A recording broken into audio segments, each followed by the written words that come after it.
네, 여러분 안녕하십니까, 백진수입니다. 어제 밤에 그 한미 600억 달러 통화 수합 이슈가 떴습니다. 통화 수합으로 인해서 최근에 이제 급등하고 있는 환율이 오늘 하락세가 나왔죠. 최근 들어서 이제 첫 하락세가 나왔는데 오늘 그래도 1,300원 근처까지 뛰어올랐던 환율이요. 오늘 마감이 3%가 하락하면서 1,246.5원으로 마감이 됐습니다. 자, 그러면 오늘은 통화 수합 의미에 대해서, 그리고 또 이게 앞으로 어떤 역할을 하게 될 것인가, 그 부분에 대해서 좀 이야기 나눠보도록 하겠습니다. 자, 일단 통화 수합이라는 용어 자체가 좀 생소하신 분들을 위해서 좀 설명을 하면은요, 지금 현재 코로나 사태로 인해서 그 달러 수요가 상당히 높아지고 있습니다. 그러니까 이제 금이든 채권이든 주식이든 다 팔아서 이 달러를 손에 쥐고 있는 현상들이 나타나고 있는 건데, 먼저 이제 왜 이런 현상들이 나타나는지를 설명을 해봐야 되는데요. 좀 과거로 돌아와서 다시 현재 이야기를 좀 해보도록 하겠습니다. 그러니까 2008년도에 금융위기 때, 그때 이제 미국이 금융위기에 딱 빠지게 되니까 어떻게 됩니까? 이제 회사가 현금이 필요하죠. 당연히 자기네 회사의 부도를 막기 위해서 현금이 필요하기 때문에 이제까지 전 세계에 투자해놨던 달러를 다시 회수를 해야 되는 상황이 된 겁니다. 다시 회수를 해야 되는데, 그렇게 되면 이머징 마켓에 투자한 돈도 당연히 주식이든 채권이든 팔아서 다시 현금화를 시켜야 되겠죠. 그러다 보니까 달러 수요가 높아질 수밖에 없게 됩니다. 이렇게 위기 상황이 오게 되면.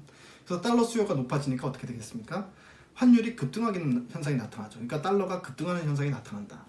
그렇게 해서 그렇게 되면 사실 미국에서 금융위기가 터지긴 했지만 이게 글로벌 금융위기로 번지게 되는 거죠. 왜냐하면 특히나 달러 부채가 많은 국가들 같은 경우에는 달러가 급등이 나오면 그만큼 부채가 늘어나는 효과가 나타나죠. 그렇기 때문에 오히려 미국의 금융위기가 미국으로만 끝나는 게 아니라 전 세계적으로 많은 국가들이 동시다발적으로 어떻게 되느냐, 이 달러 때문에 위기에 처하는 상황이 발생된다는 거죠. 그게 이제 글로벌 금융위기로 번진다, 이렇게 이제 이야기를 할 수 있는데, 2008년도에 이제 처음으로 거기서 이제 나온 정책 중에 하나가 이 달러 수합이라는 겁니다. 즉 외화가 필요한 국가들이 있는데, 만약에 지금 경기가 달러가 급격하게 빠져나가면서 환율이 급등하니까 이제 우리나라도 위험해진다 이겁니다. 그러면 금리를 인하를 해야 되잖아요. 근데 금리를 인하하면 어떤 현상이 나타나겠습니까? 달러는 더 급등 현상이 나타나겠죠. 그러니까 달러 때문에 외환 위기가 오고 있는데 거기서 금리를 인하를 해버리면 달러가 더 급등해 버릴 텐데, 그러면 이게 금리 인하도 제대로 사용할 수가 없겠죠. 그래서 통화 수합이라는 걸 체결을 해요. 자, 미국과 한국이, 또는 미국과 브라질이 이런 식으로 이 요구에 있는 국가들이 서로 합의를 해서, 자, 우리 통화 수합을 체결하자라고 해서 체결을 합니다. 자, 이 얘기는 무슨 얘기냐면, 쉽게 이야기하면 미국에서 기축 통화를 만드는 국가잖아요. 그러니까 미국에서 마이너스 통장을 만들어주는 개념이다.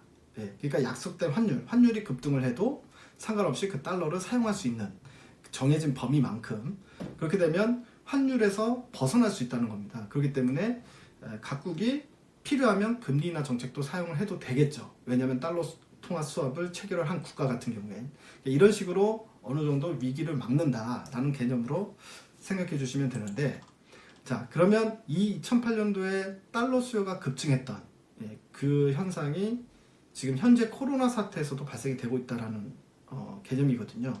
그럼 최근에 코로나가 터지고 난 다음에 왜 이렇게 달러가 급등한 현상이 나타나느냐, 이번에는 뭐가 문제냐 라고 이 원인을 좀 분석을 해보면 미국에 있는 기업들의 회사채가 문제입니다. 그러니까 한마디로 미국이 그동안에 2008년도 이후에 계속해서 양적 완화를 추진을 했는데 이게 경기가 좋아졌잖아요.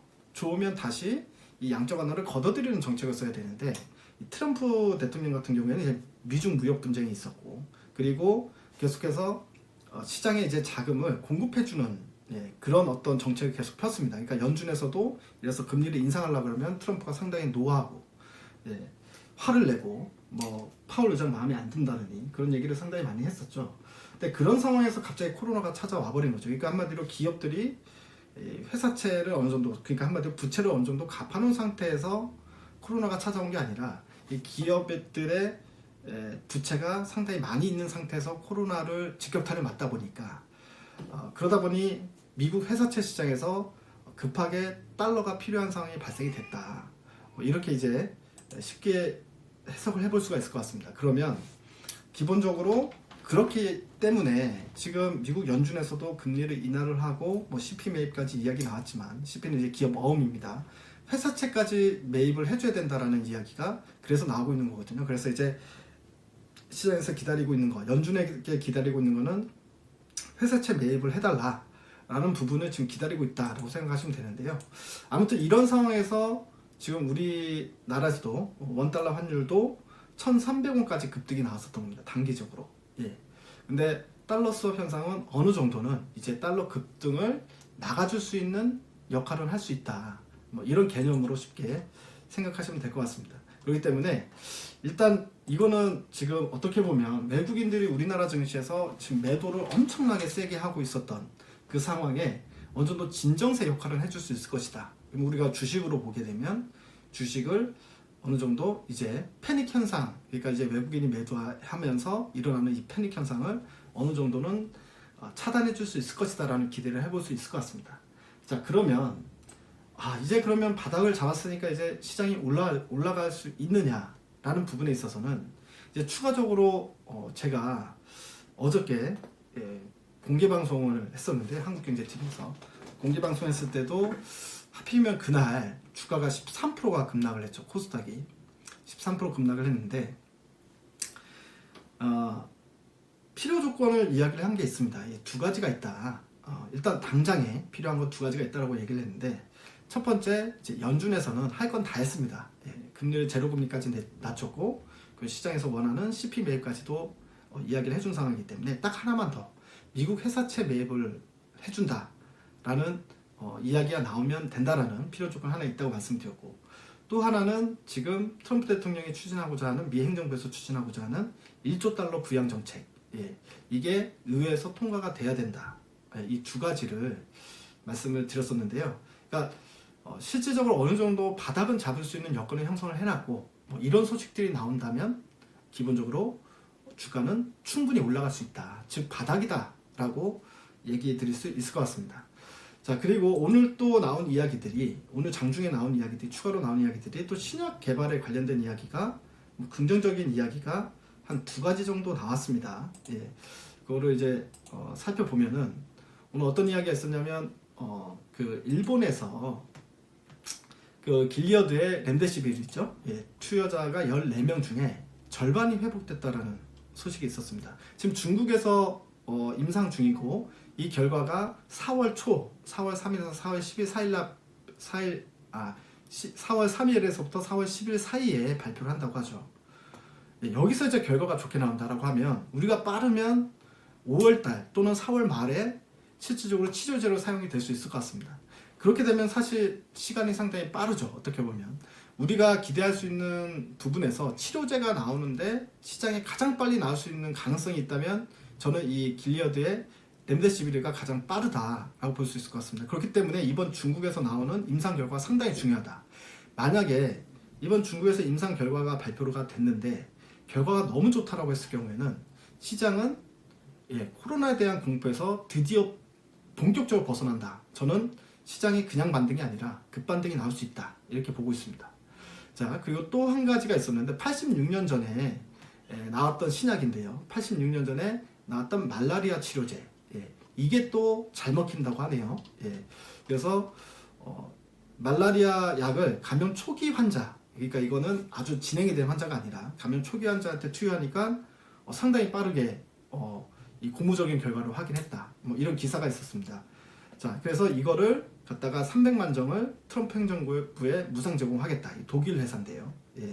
이런 소식이 있었습니다. 그래서 이 바이엘이라는 회사가 지금 미국에 무상 제공한 이 약이 또 효과가 있으면 이것도 사실 코로나 공포를 잠재워줄 수 있는 어떤 이제 잠재적인 에너지가 될 것이다. 뭐 이렇게 볼 수 있을 것 같습니다.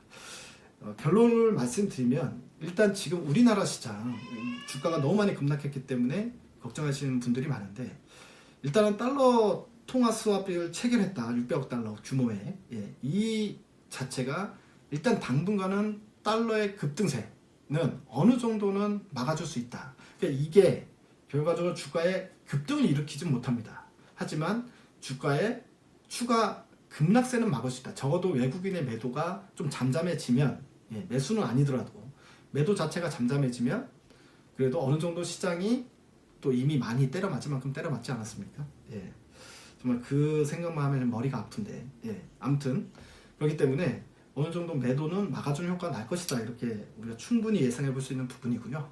여기에 이제 추가로 올라갈 수 있는 부분은 대규모 경기 부양책이 결국에 의회 승인을 받아서 통과가 되고, 또 계속 이렇게 치료제 개발에 대한 이야기들이 추가적으로 나오기 시작하면 그 뉴스의 크기나 파급 효과에 따라서 시장의 반등의 폭이 결정이 될 수 있다. 그러면 심하게 어저께 이제 가장 많은 질문을 받은 게, 제가 이런 얘기를 했을 때 어느 정도 선이냐, 반등의 크기가. 그러면 1차적인 반등, 그러니까 이제 좋은 소식, 물론 필요 조건이 필요하긴 합니다만, 좋은 소식이 나왔을 때 반등의 크기도 급락이 나온 만큼의 크게 나올 것이다. 오늘 실질적으로 통화 수합 이야기 나오고, 그 다음에 뭡니까, 이제 뭐 시장 중간중간에 치료제에 대한 이야기도 나오고, 이런 부분들이 나오다 보니까 기본적으로 오늘 시장이 그냥 살짝 반등만 나도 9% 급등의 반등이 나오잖아요.